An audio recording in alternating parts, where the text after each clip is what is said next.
CDS में हम लोग सेल्स के बारे में भी थोड़ा सा देख लेते हैं, क्योंकि यहाँ से भी क्वेश्चंस आ जाता है। ठीक है, तो सेल्स का जब बात करते हैं तो आप लोग 9, 10, 5 क्लास से ही पढ़ रहे होंगे कि सेल्स क्या है।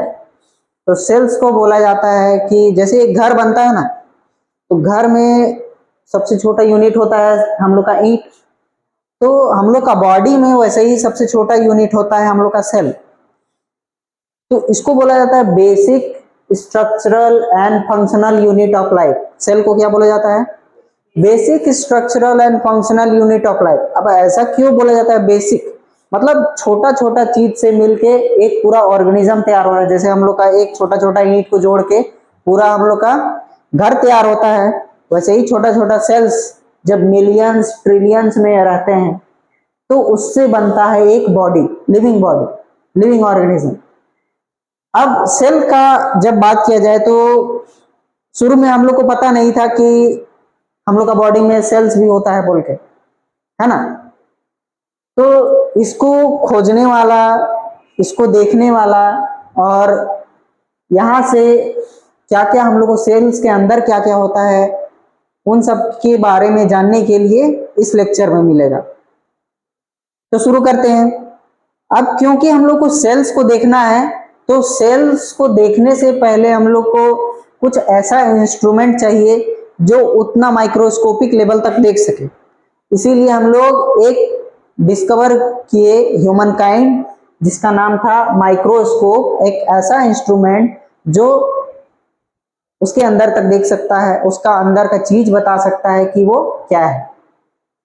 चलिए इसको आज हम लोग देखते हैं। अब सबसे पहले आप लोग का बोर्ड में एक पिक्चर दिख रहा होगा, जो क्या है? एक सेल का पिक्चर है जो माइक्रोस्कोप से लिया गया है। ठीक है, अब माइक्रोस्कोप से देखते हैं तो कुछ ऐसा दिखता है।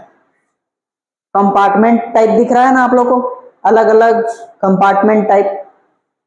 तो ऐसा कुछ होता है हम लोग का सेल्स का स्ट्रक्चर। चलिए आगे बढ़ते हैं।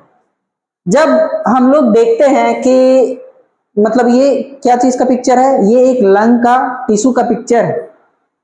तो जब हम लोग माइक्रोस्कोप में देखते हैं तो हम लोग को कुछ ऐसा स्ट्रक्चर्स दिखता है।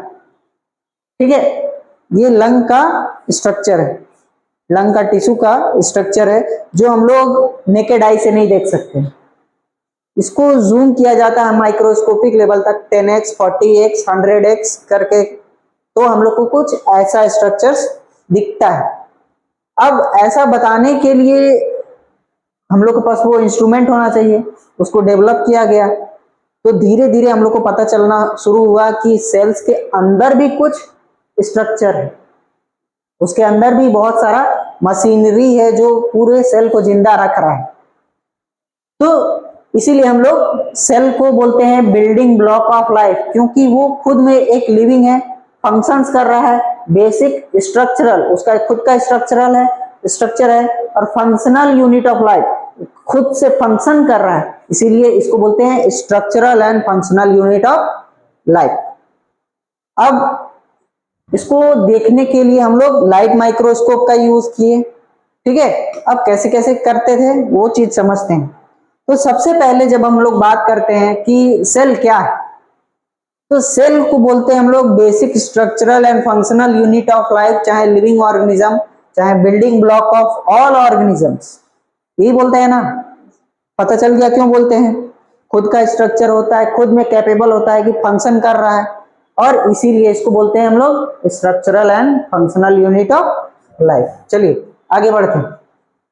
अब सेल का जब बात कर रहे हैं तो ऑर्गेनिजम्स दो तरह से होंगे on the basis of their cell count, unicellular and multicellular. Uni मतलब सिंगल सेल वाले ऑर्गेनिज्म को हम लोग क्या बोल देंगे? यूनिसेलुलर। यूनी मतलब single, cellular cell, unicellular single cell वाले ऑर्गेनिज्म। जहां पर अगर मल्टीपल सेल्स का बात करते हैं, मल्टीपल सेल्स का, तो मल्टी सेलुलर ऑर्गेनिजम्स का नाम आता है। किसका नाम आएगा? मल्टी सेलुलर ऑर्गेनिजम्स का। क्लियर है? तो एक ह्यूमन जो होता है उसमें कम से कम हम लोग का होता है 37.2 ट्रिलियन सेल्स। कितना होता है? 37.2 ट्रिलियन सेल्स। जहां पे अगर यूनिसेलुलर का बात किया जाए, जो जिसके पास सिंगल सेल है, तो उसका एग्जांपल है यूग्लिना। क्या नाम है? यूग्लिना। चलिए आगे देखते हैं। तो आगे हम लोग को दिखता है कि डिस्कवरी ऑफ सेल के बारे में हम लोग पढ़ना है। तो डिस्कवरी ऑफ सेल का जब बात आएगा तो एक साइंटिस्ट का नाम आएगा जिनका नाम था रॉबर्ट हुक। क्या नाम है? Robert Hooke. रॉबर्ट हुक ये 1665 में बताया कि एक कॉर्क सेल को देख के, अब कॉर्क सेल क्या था? बोतल के ऊपर जो ढक्कन लगता है लकड़ी वाला, वो उसको देखे तो उनको दिखा compartment like structure, Honey com like structures. क्या दिए? देखे हनी कॉम लाइक स्ट्रक्चर्स, वो उनका नाम दिए कंपार्टमेंट। क्या नाम दिए? कंपार्टमेंट जैसा स्ट्रक्चर दिखा, उनका नाम दिए वो सेल्यूली। क्या नाम दिए? सेल्यूली। अब यहीं से आया हम लोग का वर्ड सेल। ठीक है, तो क्वेश्चन आएगा कि who coined the term cell? Robert Hooke is the correct answer. Clear है? चलिए अब आगे बढ़े। तो जब हम लोग देखते हैं सेल्स को, तो सेल्स का साइज अगर हम लोग देख लेते हैं तो बहुत छोटा होता है। अब कितना छोटा होता है? 0.001 mm टू 0.1 mm लॉन्ग। ठीक है, सोचिए कितना छोटा है। 0.001 mm टू 0.1 mm। क्लियर? तो ये सारा हम लोग का इंपॉर्टेंट पॉइंट्स है, इसको देखते जाएंगे। अब हम लोग का लाइट माइक्रोस्कोप, जो जिससे हम लोग को पता चला कि हम लोग कैसे कैसे देखेंगे, तो उसका कुछ कुछ पार्ट्स होता है लाइट माइक्रोस्कोप का। तो लाइट माइक्रोस्कोप में कोर्स एडजस्टमेंट व्हील होता है, दिख रहा है? Course adjustment. उसके बाद एक होता है फाइन एडजस्टमेंट, ये होता है। ठीक है, ऑब्जेक्टिव लेंस, ऑब्जेक्टिव लेंस होगा, आईपीस होगा, आईपीस हो गया, एपर्चर हो गया, aperture. Next fine adjustment wheel, fine adjustment के लिए होता है। एक तो होता है कोर्स एडजस्टमेंट के लिए mirror light source. Light source यहां से दिखता है हम लोग को। ठीक है, स्टेज, जहां पे स्पेसिमेन को रखेंगे वो हो जाएगा स्टेज। रोटेटिंग नोज, तो इसको रोटेट करने के लिए। तो इतना सारा चीज मिलके क्या बना देता है हम लोग का? एक माइक्रोस्कोप बना देता है। क्लियर है? चलिए आगे बढ़ते हैं। अब हम लोग पढ़ रहे थे माइक्रोस्कोप के बारे में, तो ऊपर में दिख रहा है हम लोग को आईपीस, दिख रहा है? कोर्स एडजस्टमेंट, ये हो गया फाइन एडजस्टमेंट। ठीक, नेक्स्ट आता है रोटेटिंग नोज।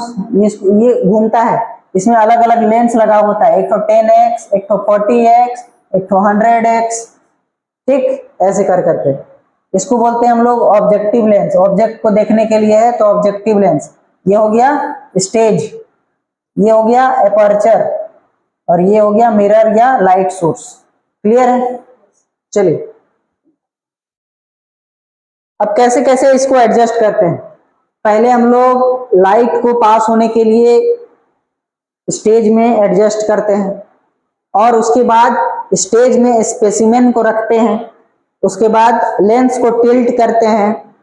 लेंस को टिल्ट करने के बाद हम लोग उसको जूम इन करते हैं, कोर्स एडजस्टमेंट और फाइन एडजस्टमेंट को नीचे लाते हैं, तो ये नीचे आ जाता है। उसके बाद हम लोग आईपीस से देखते हैं, आईपीस से देखते हैं, उसके बाद उसको फाइन करते हैं फाइन एडजस्टमेंट से। ठीक है, फाइन करने के बाद हम लोग को वो चीज दिखता है। अलग अलग तरह का जो स्ट्रक्चर्स रहता है वो माइक्रोस्कोप के थ्रू दिखता है। ठीक है, अब कभी कभी क्या होता है कि हम लोग वो चीज क्लियरली नहीं देख पाते हैं, तो उसमें एक ऑयल डाला जाता है और 100x पे देखा जाता है, जिसका नाम होता है ऑयल का सीडार ट्री ऑयल। क्या होता है? Cider tree oil. चलिए अब लाइट को कैसे पता चलाएंगे कि वहां तक पहुंच रहा है हम लोग का देखने के लिए? तो जब ये बीम ऑफ लाइट यहाँ टकराता है और हम लोग का सीधा यहाँ पे पड़ता है, जो स्टेज है और स्पेसिमेन रख रहे हैं, तो वहां तक अगर हम लोग का पड़ रहा है लाइट, सीधा जाएगा आईपीस तक, तो हम लोग जान जाएंगे कि हम लोग का लाइट सोर्स सही है। क्या है? हम लोग का लाइट सोर्स सही है, स्पेसिमेन से टकराते हुए हम लोग का आईपीस तक पहुंच रहा है। क्लियर है? अब माइक्रोस्कोप वर्क कैसे करता है पता चल गया, हम लोग सेल्स कैसे देखे वो पता चल गया।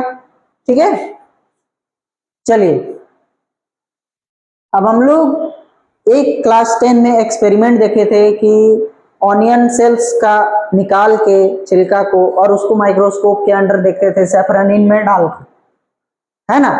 तो वही चीज को हम लोग माइक्रोस्कोप के थ्रू देखते थे। वो लाइट माइक्रोस्कोप था, लाइट के अंडर रख के हम लोग देखते थे, फाइन कर देते थे टीचर्स लोग। ठीक है, चलिए